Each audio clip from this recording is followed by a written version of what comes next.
as a defense attorney, what I can control is the fact that we ain't got to have no damn press conference. Thank you. Boy, daddy showing up. We ain't got to do all that, man. They kicked the dad out they kicked the father out. The father said that I was just trying to shake their hand and make amends with them and be whatever he tried. Now he like he's the peacemaker. Oh, look at him, he's such a peacemaker, and he was only trying to be cool with them. Listen, y'all. What kind of asshole? Let me tell y'all. And then this guy lost it. It don't matter. Press conference. Listen, one time. There was a situation out in front of the Dallas County, the Collin County Courthouse, y'all. Uda, did you have something to say? Because I know you're sitting. I just got. I'm in. Let me tell y'all one more thing. There was a situation in front of the Collin County Courthouse where a white supremacist organization tried to reach out to the dad of the white kid who got killed and say, "We stand with you, brother. We're with you." The dad got the microphone and told them in their face, I am not like that. I am not a racist. We do not stand for the same things. Our beliefs are not the same. I don't hate people based on what color they are. That's what that man did in that situation. And then after timeout, and then after that situation happens, you take your ass out there and have that kind of damn press conference where that man walk in there and you tell him to get out of there and leave. The optics of that are horrible. It looks terrible. To be honest. Those were terrible. I was cringing. Like, oh my God, what? Yeah, that's why I was mad. I'm black, and I would say this though. I'm black, y'all, and I'm black, y'all, and I'm bliggity. Listen, let me tell you, I was looking at that shit like, oh my God. You know what I'm saying? Yeah. And I can understand that too, but you know what? And because I feel so strongly about Carmelo Anthony, I can also overlook that because once I get in the courtroom, your defense is not on what he did back then. Your defense is what you're trying to prove as this young man not being a murderer like they saying it, and what his true charges should be. Because we can continue to harp on what this man did. We can harp on a lot of things, but what happens when we get in the courtroom? We're gonna be faced up against those jurors, and the jurors watch the news and they be on the internet. And I hope, but when you're going through questioning, those jurors are supposed to say they don't know nothing going on, though. Well, if they feel like the jurors in the case said they didn't know what was going on, right now. Clearly, they had preconceived notions. This is real pain, y'all. Yeah, of course. There's pain in my face right now. For him, because I feel pain. It's pain, man. Trayvon Martin did get away. It's pain, man, and I know the way that these people have handled this young man's case, man, and he's 17 years. He don't know no better. He ain't got control, and these people playing with his life like that, making these kind of rookie mistakes, man. They make rookie mistakes. Right. Listen, I agree with you on the fact that you know what I'm saying, the press conferences and stuff were not necessary. However, you know, if the dad wanted to extend a gesture of goodwill, he could have also had somebody, a lawyer or attorney, say, listen, I want to, you know, I just want to send my, you know, my respects to the parents, to his parents at the very least, because there's loss all around right now. Yeah, there is. You know, this is not just affecting him as he lost his own son, but their child is also, you know what I'm saying, being threatened to lose his life and his rights. That's right. And so all around the board, if he really wanted to extend that gesture, he didn't have to necessarily show up, because we know folks have smile in your face and then shoot up the schoolroom or shoot up the daggone library. We know who does that. That we don't do that stuff. You know what I'm saying? But you know, you feel what I'm saying? I just want to play this again for somebody. I feel bad for all the parents. Remind y'all how this whole thing looked. Let me just play this again so you guys can get an idea of how this looked. Okay, let me just play it. But this is such a tragic case, and it is sad all around. But it's also had its share of surprises, and what happened this morning is no different. We were all waiting to hear the Anthony family talk for the first time on the record. It was supposed to start at 11. 10 minutes turned into 20, then 30. The reason? Austin Metcalf's father, Jeff Metcalf, had walked in. He was not invited. He knows that it's inappropriate to be near this family, but he did it. Carmelo Anthony is charged with murder in his son's death at a track meet in Frisco on April 2nd. Jeff Metcalf said nothing. He just stood and waited. The group hosting this told him to leave, or they'd call Dallas police. The group's founder, called Dominique the Alexander, police on him. made this statement. Is a disrespect to the dignity of his son. Jeff Metcalf was escorted out by DPD before the family arrived to speak. Oh my God. Ultimately, it was not a court order that made him leave, but because the owner of the building said he was trespassing. Jesus. Metcalf shook hands with officers and then left. This press conference was about The family didn't kick him out. The PR company and the building people picked him. So it's not even the family's decision to kick this guy out. That's what I'm saying. So we still should be able to defend hearing from him. Carmelo's That's mom, what I'm Kayla saying. Hayes, and we finally did. We believe in legal process, and that is where the truth will come out. To the family who experienced the loss, my heart truly goes out to you. The family says they've endured threats, lies, and racial harassment over the last 2 weeks, Our family has been under attack. mostly over a fundraising page they say they haven't been able to access until Wednesday. They're fighting claims they're profiting off of this or living lavishly from the funds raised. We have endured death threats. My husband had to take a leave of absence because he's afraid what may happen to our family. We've asked for comment from Jeff Metcalf. He told I us want to not respond to. after this. We're also told this will be the last time we hear from the Anthony family before a possible trial. But that will not stop all the talk from the outside and any more surprises that have come with this case. In Dallas, I'm Jobin Pueniker. May I sidebar? May I approach the bench, please? Go ahead.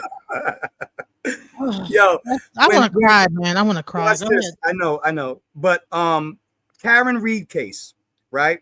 The Karen Reed case was about a white woman who basically was charged with running over a police officer. This guy took his brother's children he didn't have his own children. You know what I'm saying? His brother died. He had two of his brother's children, and he was a good cop. You know what I'm saying? Like, he was a good cop. I from what I you know what I'm saying, have assessed from the evidence that they provided, this dude was a good dude, right? But she had a lot of emotional issues going on, and she was very demanding and this, that, and the other, and she was causing a lot of conflict. The guy was ready to really let her go in a lot of the text messages, right? So at the end of the day, they were at some kind of party. She dropped him off at the after party at another police officer's house where there was other officers and stuff there.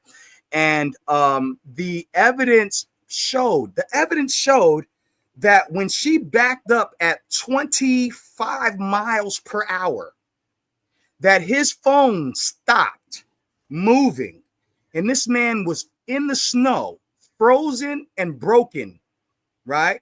He got hit by the car, according to the car data and the cell phone data.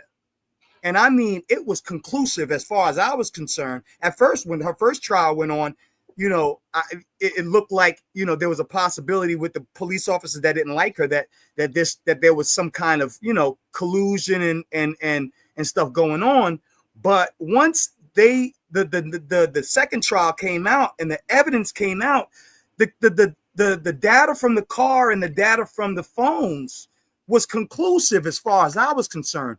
But you know how many white folks went out there to support that white woman after she was after the evidence, you know what I'm saying, was conclusive that she literally smacked that man at 25 miles an hour moving. He's black.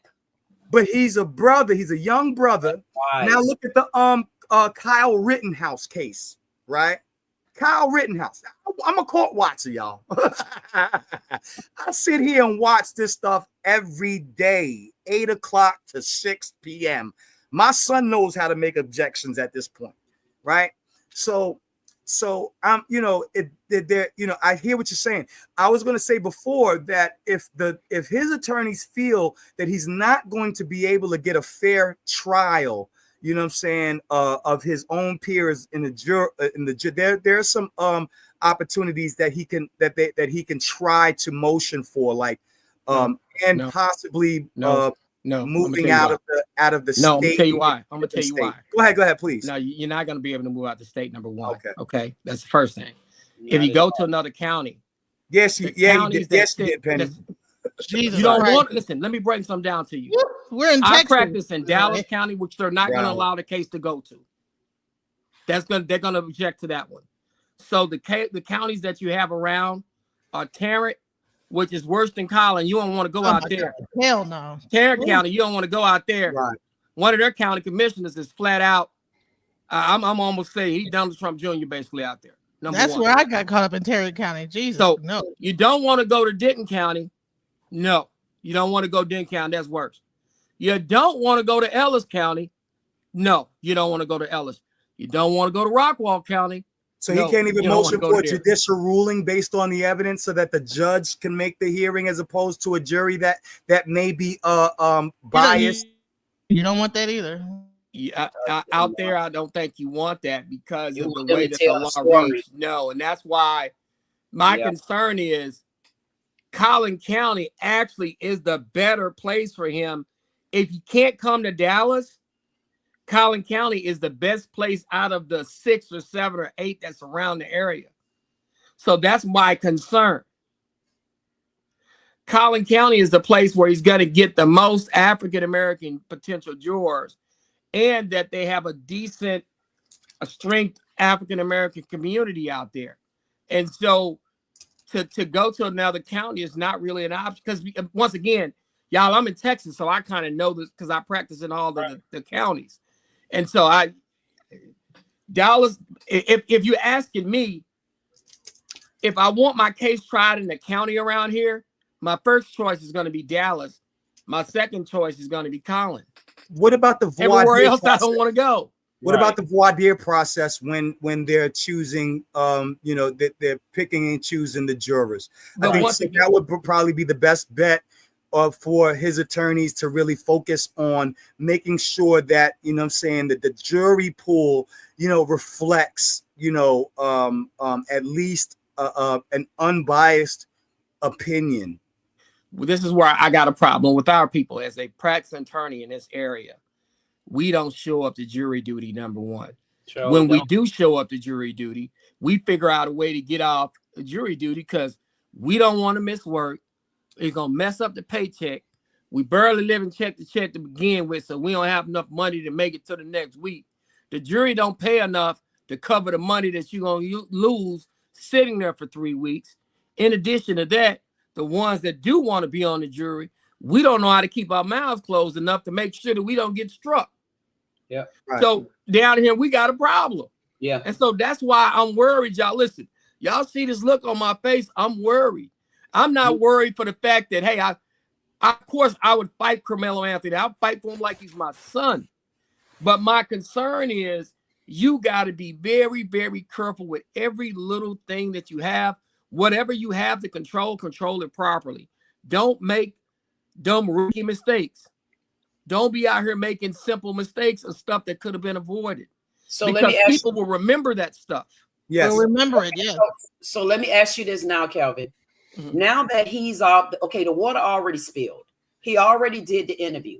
At this point in the game, because we know that we have a big fight ahead of us. And when I look at this fight, I see Trayvon Martin. And I see where Boots can be on the ground and he can be protected and he can win. He may not win where he's going to be free, but a murder and getting that much time. Manslaughter at the least. I feel like we could beat that. He's indicted for first degree murder, though. Yes, of course, but they can They can ask for an instruction on manslaughter, and that's something that you can definitely ask for. That's right. It can be a 2 to 10 or a 2 to 20. Right. So what do we do now that the water's already spilled with what their people did? How do we move forward to win this case? Because we can't take that back now. You can't take it back. The only thing y'all can do is to make sure that you donate to his cause, and that when court does happen, maybe you show up a little bit. But the problem is you don't want to inflame a situation. You don't want to be out there going back and forth. And I'm telling you right now, you get a lot of black folks out there. You got these other groups showing up out there. You will raise the racial tensions to a case like this, and you don't want to do that. That's the concern I have for him in this situation. It's just like I feel bad for him because he's such a young man. It looked like he had a bright future ahead of him. He still do. Exactly, but I hate that it happened at all. And that's just where my heart is at. What I want to ask you is that if the majority of the people that probably were the witnesses to this our children, how is it even going to be able to find to even defend yourself against that? Because you gotta get kids to even show up on the stand. Like, who's gonna be able to even testify? No, they're gonna make those kids come to the stand. And my concern, once again, what was my first statement when we started this dream? There you go, playing them away games again. You can't play an away game out there. When I say an away game, I'm relying on the people in the tent to basically say what was happening, right? They're his classmates. One's his brother. One of the people that he go to school with, they love him. That's their boy. They play sports with him. They see him every day. He's their compadre. That's why I have concerns, because you're under their tent. You're playing an away game. You don't have your people. I feel more comfortable if it's my people in that tent with me, or at least one or two of my people in that tent with me. I don't have any people in that tent with me, and that's why I'm concerned. And if you answer, if I could answer that question and let's give you a statement on it too, for me, that's more reason for him to say self-defense. First of all, he is under a tent, and he was under there because it was raining. Next of all, while under the tent, they already said the camera that they got from the other side of the field, the camera really couldn't see nothing. All they seen was about 35 to 40 people huddling on the tent. And if you've been out to those games before, those tents lean. So if people standing up and the bleachers go up like this, you're gonna see a huddle. That right there is a cause for a person to be in fear, because if all of these people huddled around him, it's 35, 40 of y'all. I'm the only one up under there. I'm by myself, and everybody at me like this, and you and your brothers at me as well. It's some kind of grounds for defense. Now, I want to know who get to determine how scared I am and how I should stand my own ground. Who gets to? There's going to be a reasonable person standard, and the problem that the problem that you're going to have is you're going to have these jurors who got a little bit of an inflamed opinion because this damn knucklehead didn't have the damn press conference he should have had, so they're already a little heightened, regardless if they're going to say it or not. But you got those folks, and you got this kid that this happened to, and then you got another kid that you got somebody who's handling this case. That's, I ain't going to go there, but I'm just saying that's why I'm concerned about that. And so somebody said, I believe they knew each other previously before the incident. I'm going to tell you, there has been no evidence that they knew each other. There's been no evidence that there's any text messages or anything like that went through each other. So that's why stuff like that, unless you can prove it in court, it's not going to go anywhere. And I'm telling you right now, they took everybody's cell phone that was around there. So they got everybody's cell phone messages. They got everybody's text messages. They got everybody's GPS coordinates on those phones. I'm telling you right now, the technology nowadays, it's over for anybody committing any crimes because of the way the technology is caught up with us. Yeah. So all of those videos that they have, all these videos circulated, but and it's showing somebody being attacked and this, that, and other, and none of those videos have leaked other than the couple that's have been shown. Right. I feel like it's still a lot of fighting. But see, that's what I'm trying to tell you. They take those videos. They took everybody's phone. Them people can get their phones, especially if them. No, they can't. No, they cannot. They cannot. No, they cannot get their. They cannot get their phones. They cannot get their phones. No, I'm saying they can't get their phone. They got access to get their videos, because even with my phone, if my phone break right now, I just left from the phone company. They said if my phone break, all I need to do is log into my account online, which house all your videos and stuff. And what they're going to do. But there's a log. They're going to seize and lock those things up because they don't want that stuff getting out. Ryan Kohlberger, because it's a pending case. The Ryan Kohlberger. So the courts can access all of that. The prosecutor's office and everything can access everything. Yeah. Right. So Ryan Kohlberger, who just, literally pled guilty to 4 murder charges. Right. So he did that. He pled guilty because he was about to get the firing squad. In Iowa, you ain't getting the chair no more, and you're not getting no injection. They went old school, draconian on Negroes. Okay. So this white guy killed all of those 4 college students, and they accessed his phone data. And this is why, I had to object to that lady earlier. I think her name was Peggy or something like that. I make an objection speculation, sis, because the data from the car and the phone, the cell phones and car data in the Karen Reed case, in my opinion, was conclusive. However, the jury was still not up to par on that kind of evidence. And I'm talking about evidence that you can't, oh, well, she didn't hit him. That's not what the data says. And that data might as well be like DNA. That's forensic science, right? But nobody wanted to trust. There was a black guy on the jury who said, oh, when I looked at her, I knew she wasn't guilty. Like, excuse me, bro? Before you even heard the evidence, you said that? And I'm telling you, you jurors are funny. You never know what direction that they're going to go into. Right. You never know how they're going to feel. Data, if you pull up some DNA on some on a child, or you know what I'm saying, on paternal, you know what I'm saying, everybody want to trust that. Oh, you are the father, right? But when you get some time stamps from a car and the cell phone, and it's conclusive.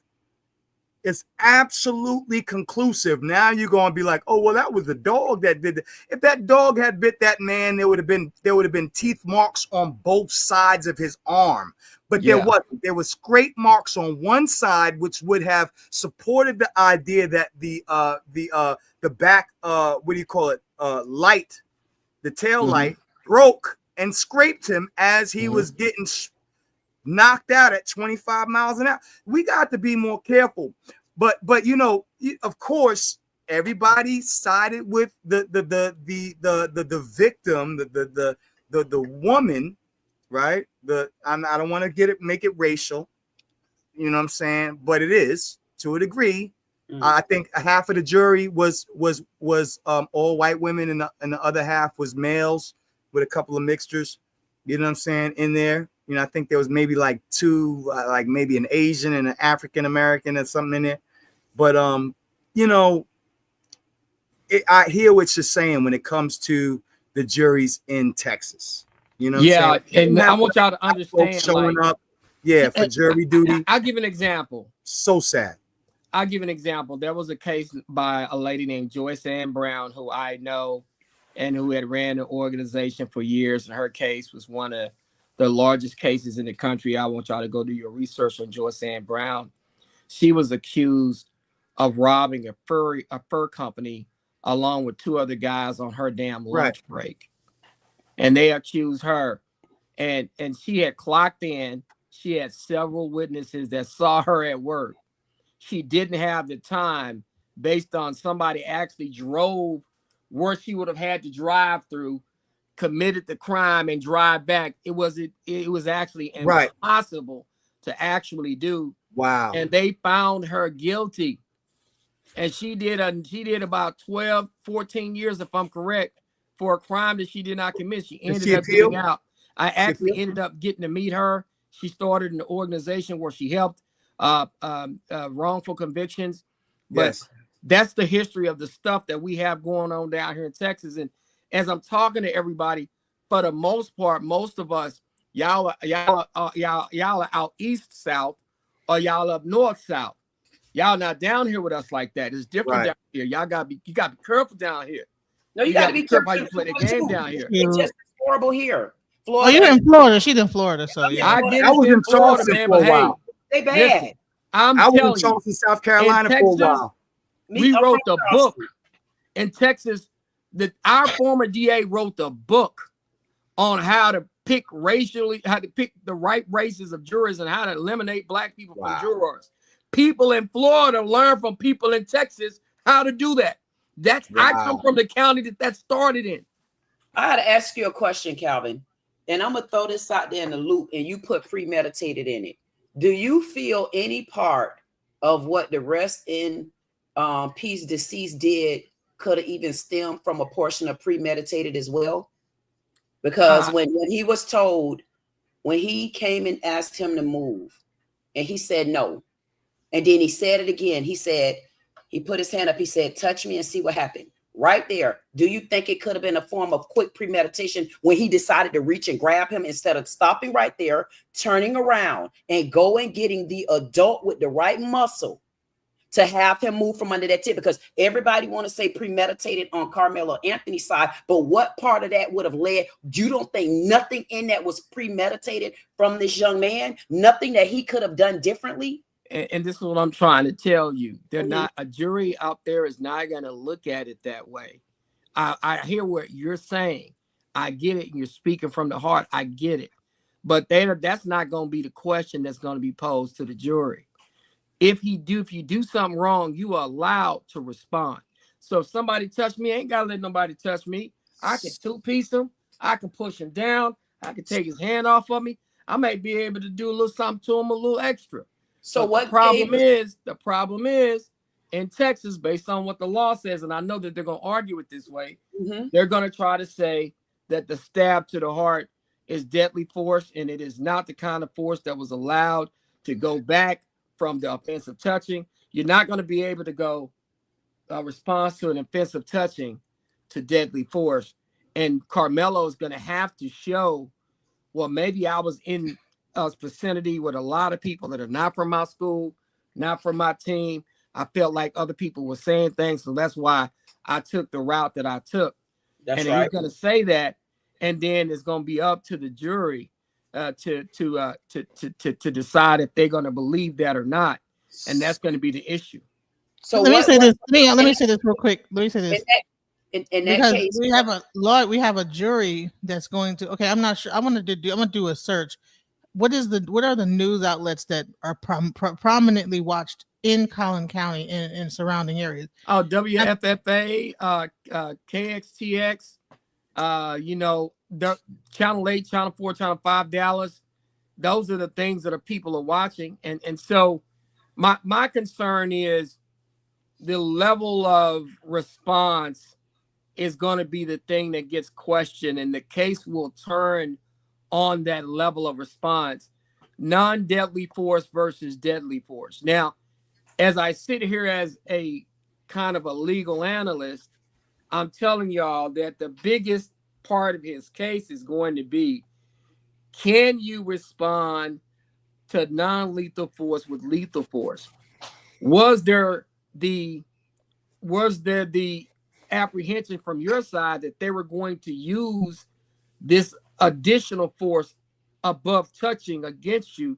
So based off of that, you decided that you felt that deadly force was needed to combat the kind of force that was coming at you.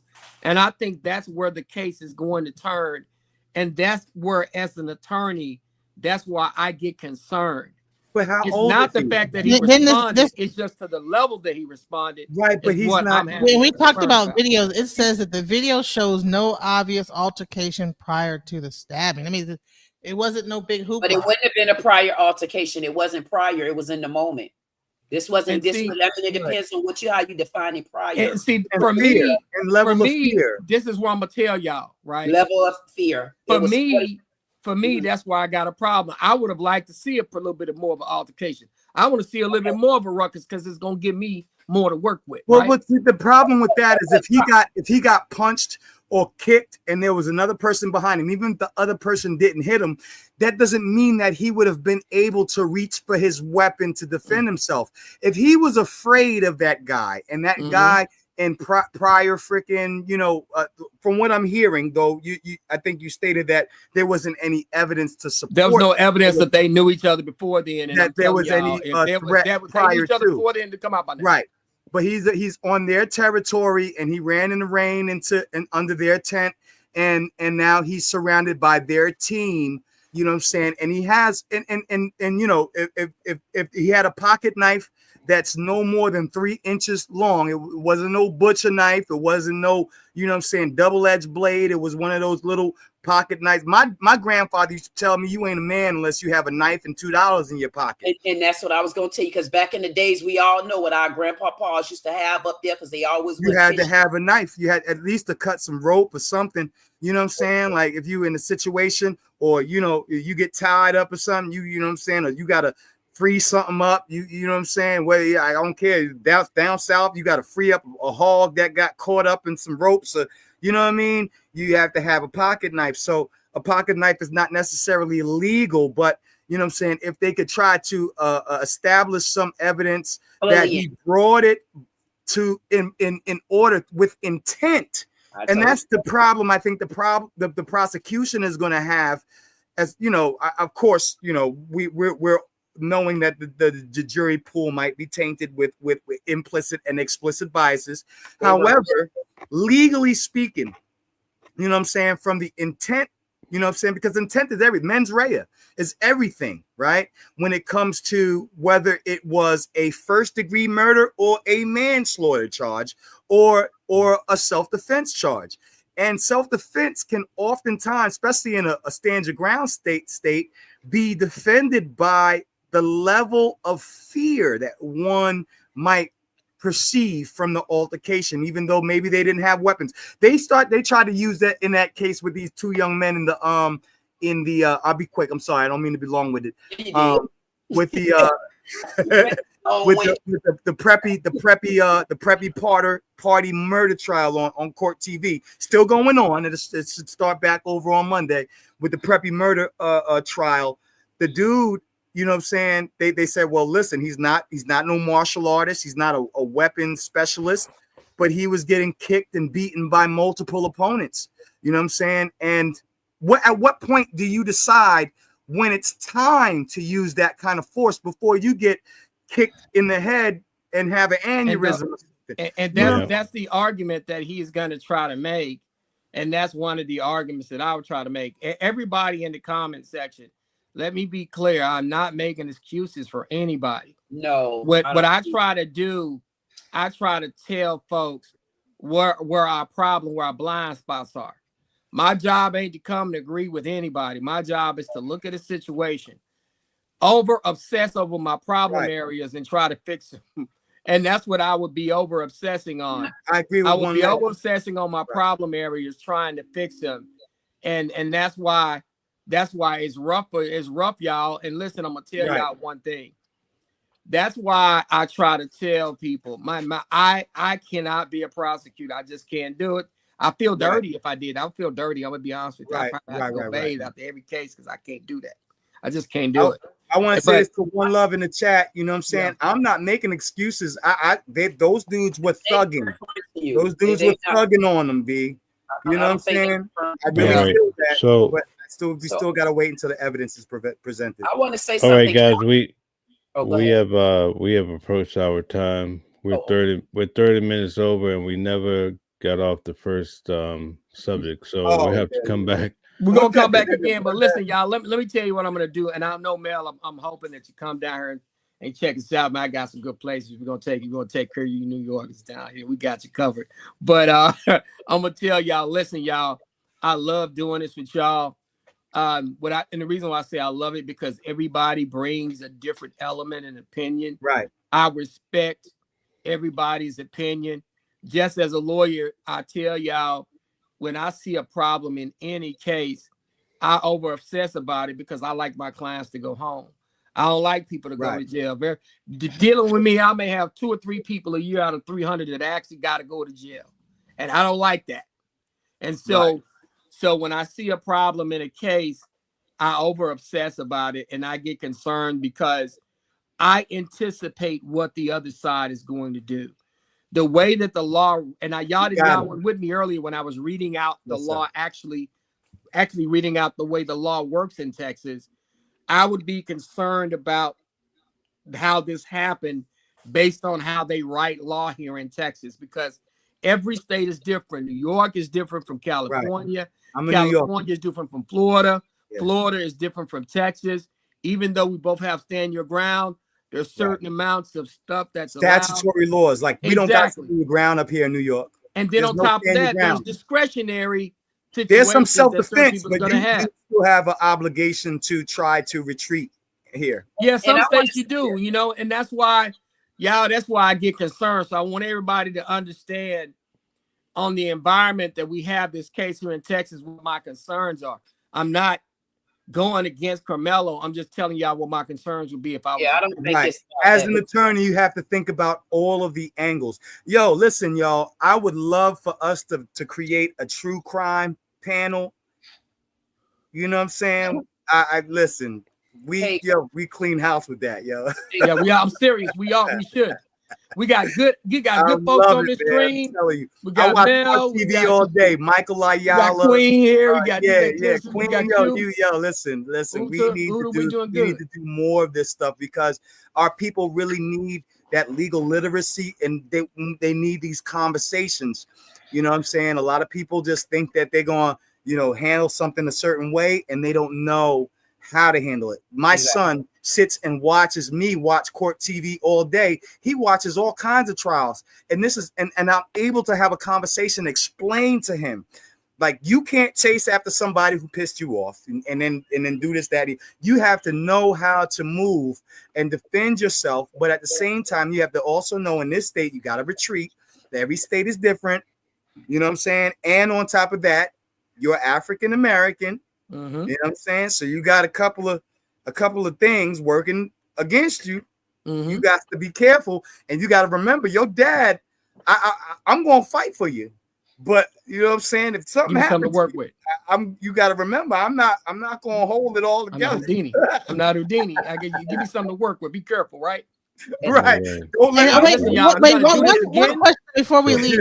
Do you think that he implicated himself when the police pulled him, apprehended him? He says, and they asked him what happened, and he says, "Well, yeah, I did do it. It was so." He kind of admitted to it was so. I did it, and it was self-defense. Like, I don't think that hurts him. I think that's what he's saying, how he felt in the moment. I don't think that really hurts. I think the biggest part of his case is he going to be allowed to respond to the level that he responded? And that's where the case is going to turn one way or the other. And does the jury believe that he felt like he was in enough danger to respond the way he responded? But you and can't, how you they can't gauge for his level of fear. Yeah, right? his level of fear and the level of response. He might have been beat up before. He might have had some traumatic experiences in his past. Not even that. He might not be a fighter. You know what I'm saying? Like, some folks are a fighter, so they think, they assume that because he's black, he's supposed to have some hands, and maybe he ain't got no hands. He just didn't want to get beat up. But in the news, they have showed all types of stuff. Scared out of his drawers. In the news, they keep showing him, making him look like he is like some thug. They always want to turn us into animals and thugs when they're the ones freaking daggone eating people. Jeffrey no Dahmer. Exactly. I don't say no Diddy. I say no Dahmer. No, I know he said come on, y'all. But listen. We got to do this again. I think we can try to do something next Sunday. I'll try to follow up this case with whatever I'm hearing out here and whatever I see out here in Texas. And like I said, I got to be careful because I know a few of the people involved, but I'm going to be honest with you. I'm going to tell y'all the truth. I'm not going to put one pack Kool-Aid in, and I'm always going to put 2 packs of a bunch of sugar and a lemon in it. So I want to make sure that we understand each other. And once again, y'all, I love the stream that we're doing. We should definitely keep it up on Sundays. And I'm enjoying this with everybody. I appreciate all the respect and the love y'all show me. Mel, Genesis, Queen, Uda, everybody, my man coming here that's paralegal. I appreciate all of y'all. Love y'all. And I'll be glad to see you guys again next Sunday. I enjoy doing this. We're gonna do this again. Thank you. I dropped my link in the chat too. So Zion, I normally talk about this case when it's an update. This is one of the cases that I talk about on my channel. So I wouldn't mind. I would like to add your channel, you know what I mean? I'll put it in the private chat. Okay, cool. Yeah, and I'm gonna subscribe so I can I'm gonna subscribe to everybody. Let's go, Queen. All right, y'all. Y'all take care. Shalom, shalom, shalom. Yes, I look forward to this. Thank y'all, everybody. And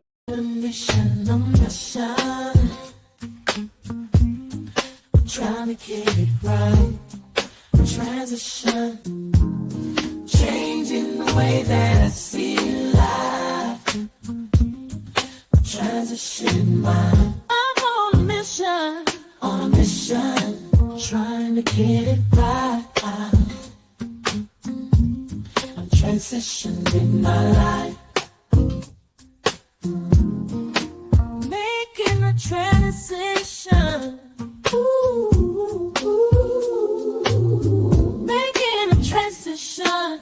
Ooh, ooh, ooh, ooh, ooh, ooh. Making a transition. Ooh, ooh, ooh, ooh, ooh, ooh, ooh. Making a transition. Trying to mission, I'm on a mission. On a mission, I'm trying to get it right. Changing the way that I see life. Transition in my life. On a mission.